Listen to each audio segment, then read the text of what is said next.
Another day, another canvas area for today's video.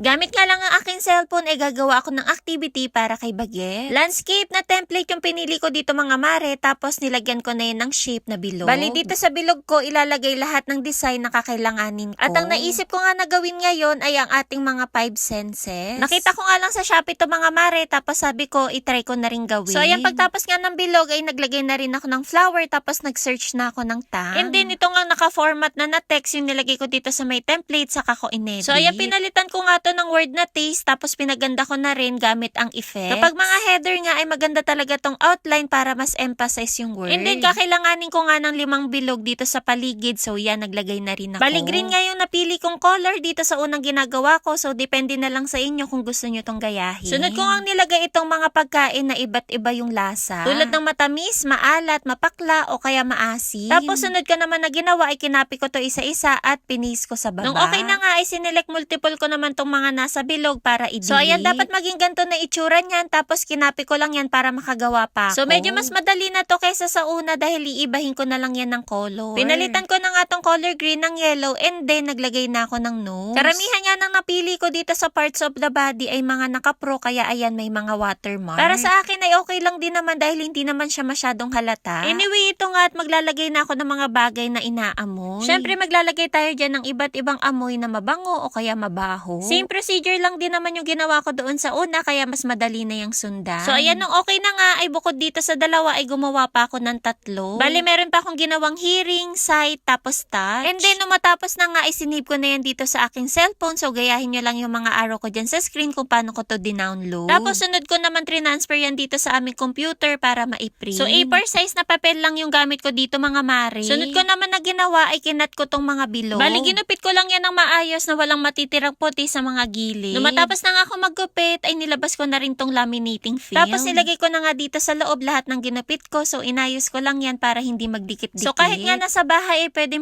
tayo maglaminate basta meron tayong pang malakasang plancha at towel. So ito nga yung gagamitin ko para makapag-laminate itong activity na ginagawa ko. O diba, na-laminate talaga. And then gugupitin yan ulit mga mare, so bali yung paggupit nito ay hindi sasagad doon sa mismong papel. Nung magupit ko na nga lahat, ay nilagay ko ulit dito sa may towel para ma-plancha ko ulit. Ayan, so nung okay na nga ay kinuha ko naman tong hook and loop. Ito nga yung lagi kong ginagamit para mapagdikit itong mga activity na ginagawa ko. So ito nga magagaspang ay dito yan sa mga maliliit ilalagay, tapos ito namang malambot ay dito sa may chart. So ayan, nung okay na nga at madikitan ko na lahat ay nilagay ko na rin yan isa-isa. And then kinuha ko na nga rin tong puncher dahil bubutasan ko din to. Tapos nilagyan ko rin to ng ring, so namili na ako ng color. Super cute nga rin itong mga ring na to dahil napaka-colorful din. Ayan, so nung okay na nga ay nilagay ko na rin yan isa-isa dito sa may ring. Oh, diba? Super cute at kayang-kaya natin gawin yan sa bahay. Sana po nakatulong tong video ko sa inyo.